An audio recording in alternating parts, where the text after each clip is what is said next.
Narito na naman ang mainit na balita mula sa mundo ng politika. Isang controversial na balita ang kumakalat ngayon sa social media at ilang online platforms. Nawawala raw umano si First Lady Lizata Nasmugs, ilang netizens ang nagtatanong. Nasaan na nga bang unang ginang at bakit tila mailap siya sa mata ng publiko nitong mga nagdaang linggo?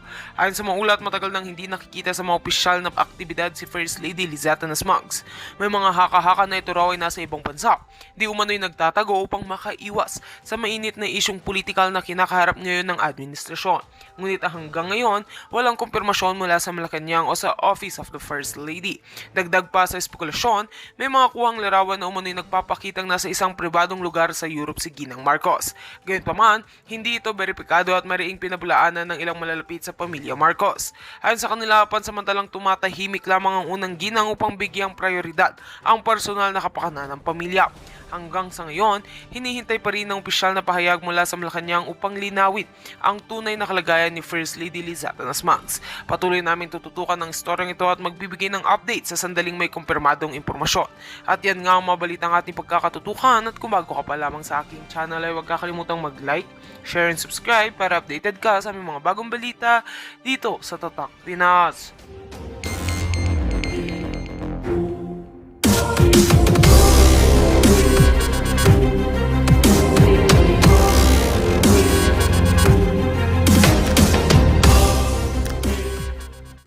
And they got away with their old ways ng corruption. Mga abuso sa power. Oy, ingat kayo. Baka mamaya may mga gusto magpapatay sa inyo. Ingat kayo, ha? kasi mainit ang tao sa inyo. Kayong lahat, mga hindi nanalo, ingat kayo.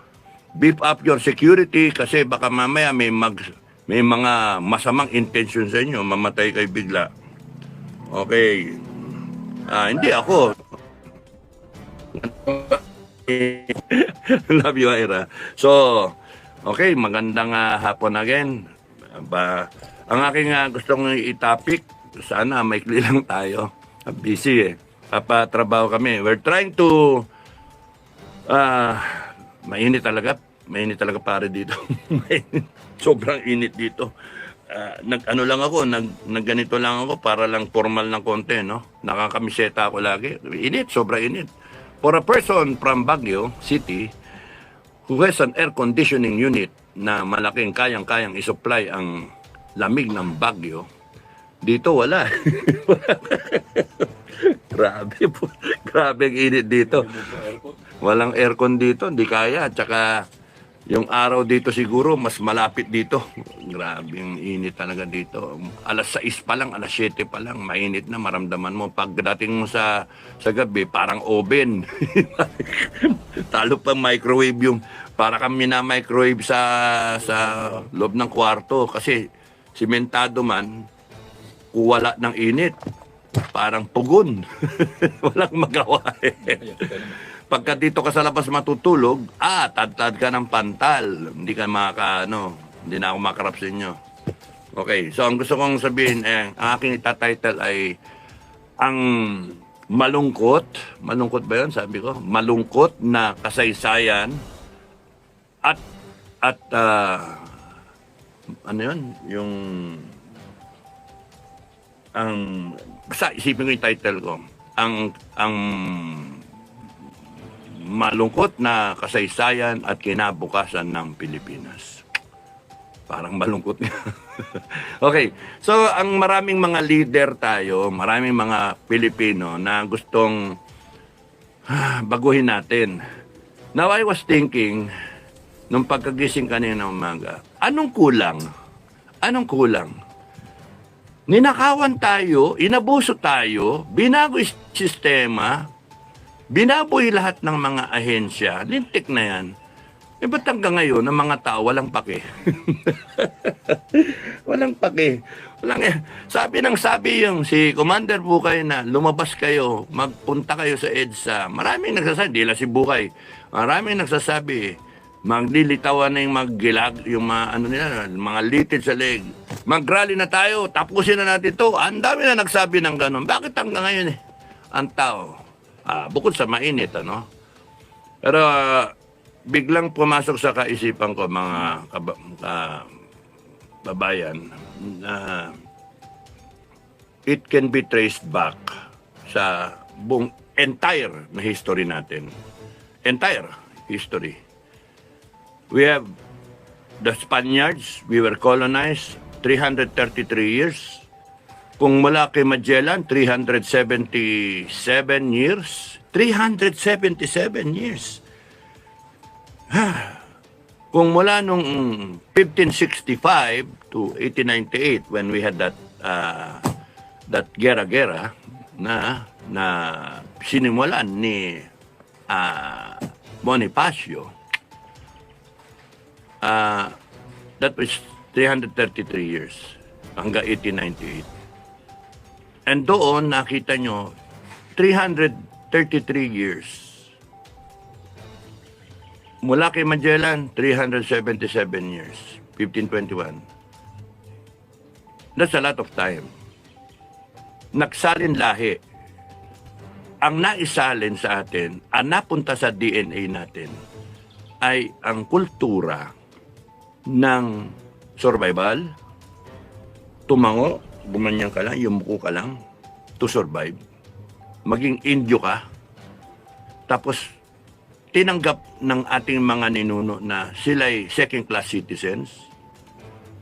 Pinagpasensya nila yung ginagawang pang-aapi ng mga Kastila, ng mga praile, ng mga mananakop. Tapos noon ang ano natin, matapos yung nagsalin lahi na yan, dumating mga Amerikano, 48 years ng Amerikano. And then, na-break lang ng mga Hapon, 5 taon, mga Hapon. Na gano'n na naman tayo kasi kinakailangan yumuko ka, tanggapin mo ng tanggapin, kung hindi, bayoneta abutin mo, babayonetahin ka. So, in that sad history of our country, our forefathers, nakita nila pagka manlalabang ka, kung ikaw ay tatayo para sa bayan, patay ka eh. Nakita ng ating mga ninuno na at sinasabihan yung ating mga lolo, lola, magulang na huwag ka nang manlaban.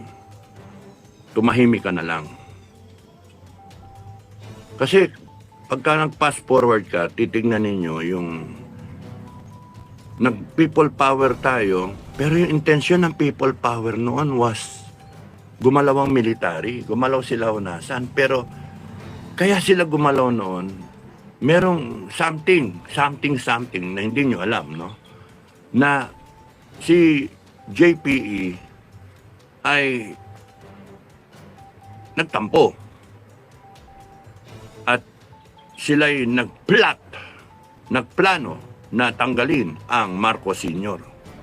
na abort, na laman, nag-withdraw sila, naipit sila sa Aguinaldo at nagtawag sila para maniwala sa kanila. Dineklara nila na ang kinikilala nilang presidente ay si Cory Aquino dahil siya ay nanalo sa snap election. Kuno, sila nagproklama, hindi yung COMELEC. At yun na, nagkaroon na ng people power.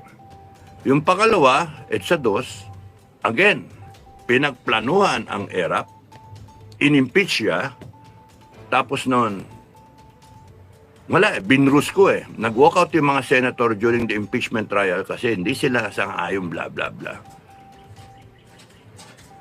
Yung ibang senator ba. Tapos noon, ayan na.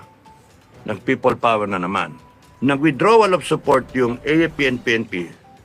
At yung pangyayari na yon, hindi yun yung out of the blue na dinesisyonan yung araw na yon. Hindi. Pinag-usapan yon. Magwi-withdraw ba kayong buo? Pagka ganito, ganon. A lot of things has been kept out of the Filipino people. Pero it's all part of our history. At yung mga sumunod na, wala na. Wala. Bakit? Wala naman yung tao rin na naman eh. ganun na naman, wala yung tao. Hindi sumunod. Dumating sila Trillanes, Magdalo, pero nilangaw sila eh. Hindi lumabas ang taong bayan. Kasi at that time, parang ayaw na namin, sabi ng taong bayan, ayaw na namin. Kaya fast forward na naman ngayon. Kinidnap si Digong, nag-rally-rally bago noon. Pagkatapos ng pagkakakidnap kay Digong, nag-rally-rally. Nationwide, ngayon lang tayo nakakita ng ganong karaming rally. Before that, may maisog na, merong Friday group, ganon-ganon, rally-rally sila. Nag-KOJC pa nga eh, na wala eh. Pinabayaan yung KOJC doon eh, na inabuso eh. Tapos ngayon, inimpeach ang Inday Sara, wala. Kinasuhan yung mga vlogger, wala. Tapos ngayon, binaboy ang eleksyon, lintik na yung pinakababoy na eleksyon. 16 na milyon na Pilipino, yung boto nila ay hindi binigyan ng halaga. Wala eh. Diniretso nag-proclaim na.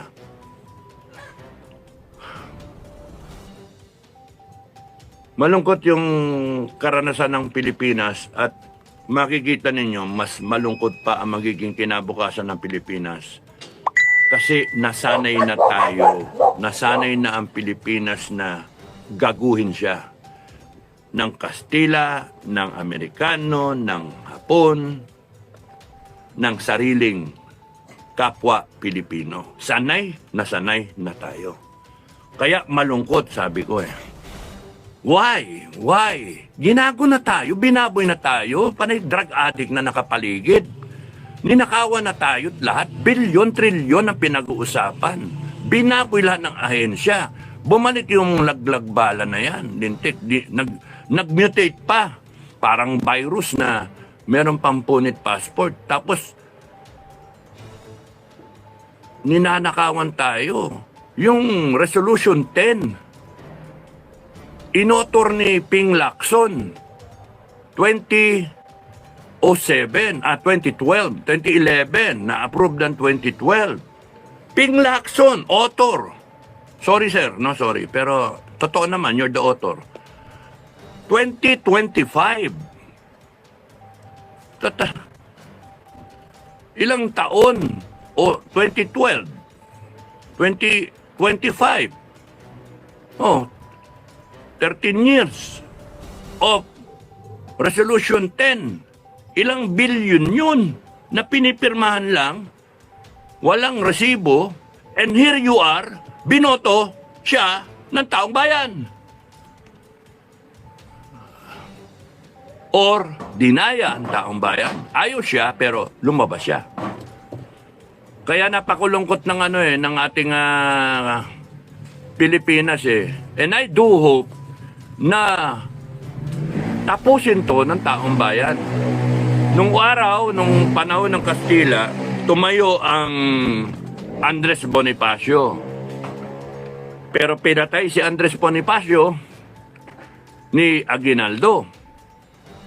Puta na, kapwa Pilipino, pinapatay ang kapwa Pilipino, pare-pares kayo hero, pero ang feeling nung isa, ako lang ang hero. Papatay si Bonifacio. Anong klase ito? Anong klaseng Pilipinas ang meron tayo? Naiwan tayo, napag-iwanan na tayo. Kaya yon yung aking pinupunto. Talagang we deserve a country like the Philippines because we, as Filipinos, do not even care to have a country na maganda. We do not care. We care about ourselves, we care about yung natin, yung pleasing others, yung sariling bulsa, papatabayin, etc., etc.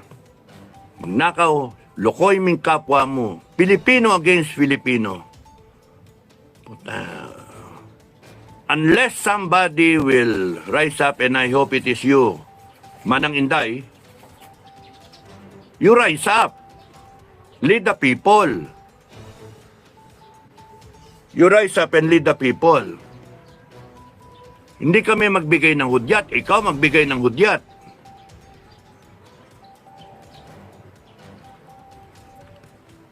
Pucha talaga.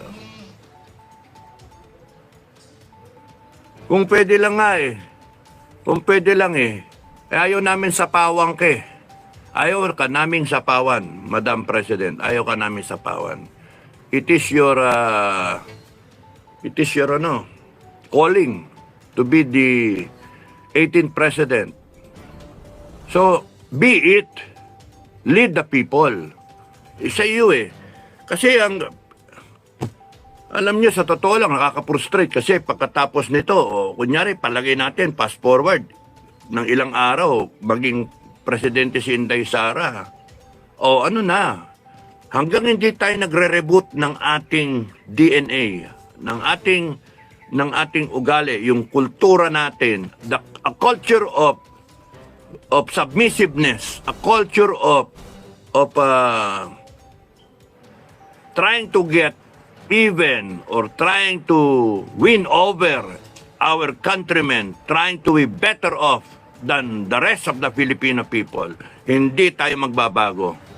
Laging ganun eh. Ever since, mula nung panahon ng Kastila, we were better off nung panahon ng mga ninuno natin na mga indigenous people natin, mga tribo-tribo, when we had a Philippines na talagang ruled by Filipinos, mga datu-datu, mga hari, may mga code of Kalanchaw tayo, kakainis. Sino ngayon yung mga modern day na Bonifacio? Sino mga modern day? Yan, yung mga nagsasalita ngayon. Sino yung modern day na Rizal? History repeating itself. Maraming Rizal ngayon. Yung mga nagbablog ngayon. Modern day Rizal. Hindi ako kasama doon. Ako yung modern day Piloso Pontasio. Pilosopo eh. Pero ginagamit yung ulo, no? Ako yung modern day, may mga modern day Bonifacio ngayon. Yan, sila Bukay. Yan, sila Metran. Yan yung mga maingay na gusto, tapusin nato. Yung ganun ba? Lusob. Yung mga modern day na mga Rizal, yan, sila General De Leon, Orlando De Leon, sila Pokis. Yan, kasi they use the pen, mga warrior sila, keyboard warrior, to stress the point na gago tong gobyerno na to. Bihira yung mga generals na nagsasalita.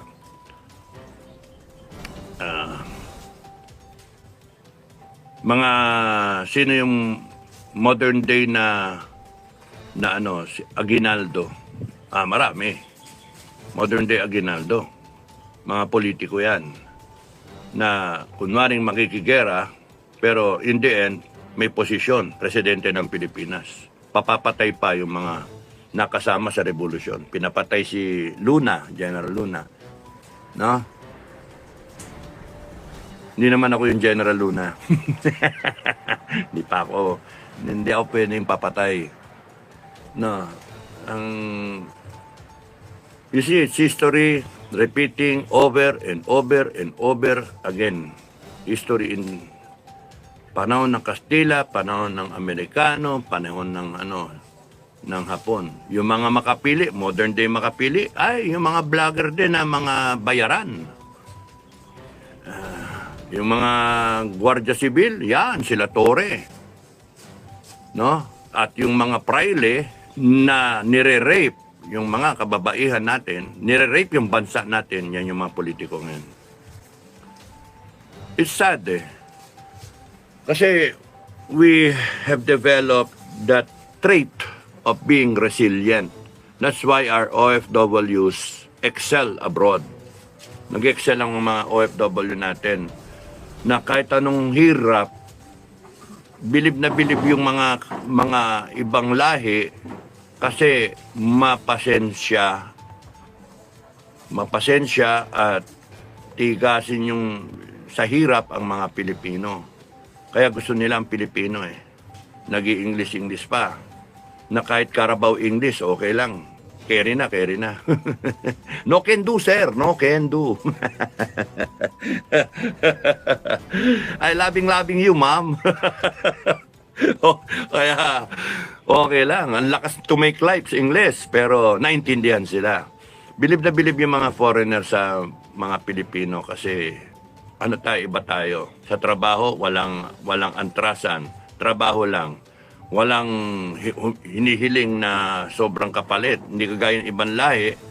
Pagka, ngit-ngit na, galit na, yung ganun ba? Hindi mo mapakiusapan. Pilipino, pakiusapan mo kahit walang bayad eh. The Filipino will do it for the amo as a friend. Ganun yung Pilipino eh. Kasi over the years tayo, naging tayo eh. Sobrang bait ng Pilipino.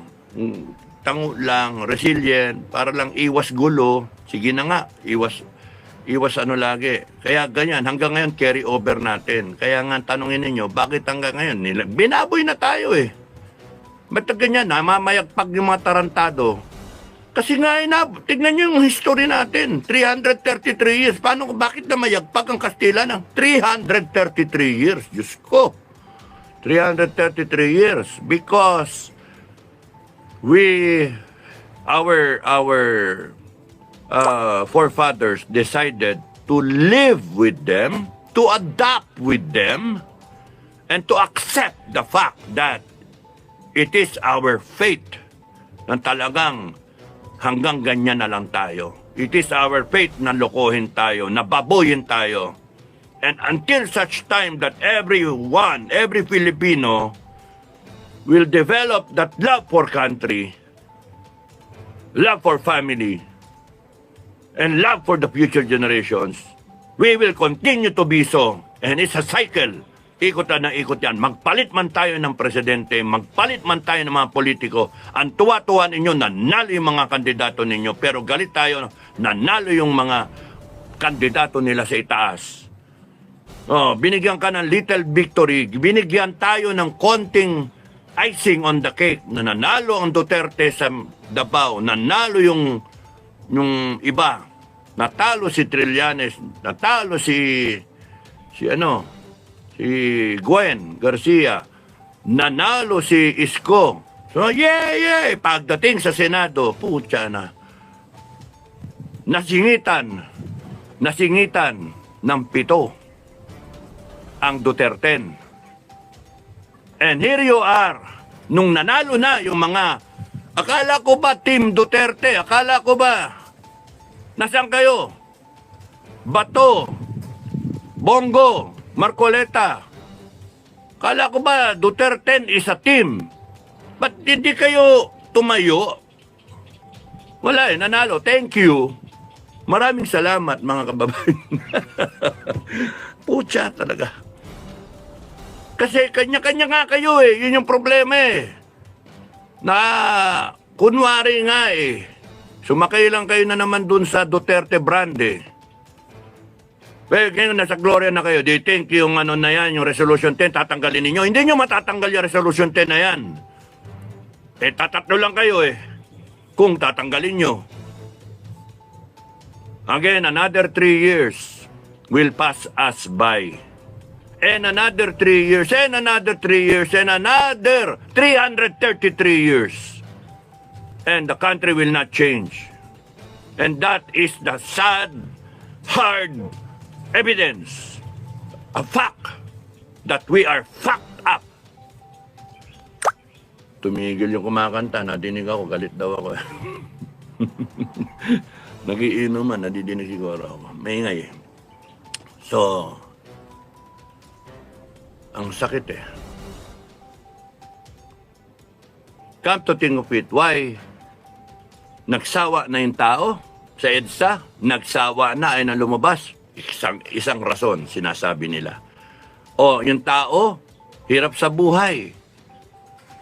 Hirap sa buhay. Pero mga pare ko'y, mare ko'y, mas hirap sa buhay noon yung mga ninuno natin. Eh noon, yung parusa, ginagarote. Ngayon may batas eh. You're supposed to be presumed innocent until proven guilty in a court of law. Kahit binabiolate nila, wala namang garote ngayon, walang firing squad ngayon, summary execution, wala ngayon. Pero nung araw, mas hirap sila, pero lumaban sila, nagkatipunan sila. Ngayon, ang hinihiling ko ba, magkatipunan tayo? Hindi, bahala kayo. Sa inyo yan. It is your country.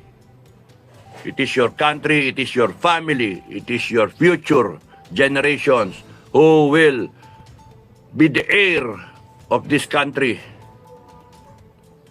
Hanggang wala eh. Kaya nga, come to think of it, ang dami ng mali eh. Pero bakit? Tapos niya, magpapalit lang tayo ng leader. Yung mga pinapalit natin, akala natin matitindi. Madam President, my advice to you, do not compromise. Do not compromise. Come to think of it, nung kayo, naggawa kayo ng listahan ng inyong Senate slate, para sa akin, ako lang naman yon. I think you compromised. Kaya nga, please, do not compromise. Stay grounded. Do not compromise. Stay focused. Vision clear. Be that eagle na malayong pananaw nakikita mo. Kasi ginagamit lang kayo eh. Ng ano. And then, until such time that we change this vicious cycle, we learn to change from within. We learn to change what is the accepted tradition, the accepted reality. No matter how sad it is, no matter how dysfunctional it is, hindi tayo talaga makakabante. People will come in and out sa political system natin. Papasok yung lalaki, matapos yung term, papasok yung babae, yung asawa niya, and then yung anak-anak nila. Kayo-kayo na lang. Nakakagalit kayo. Mga politiko, hindi sa iyo, madam, ha? Love you. Pero nag-e-emote ako kasi kakainit ng ulo at nakakalungkot. Meanwhile, mga taong bayan, hinihintay nyo magkaroon ng leader. Be the leader, kayo. Be the leader. Sama-sama kayo.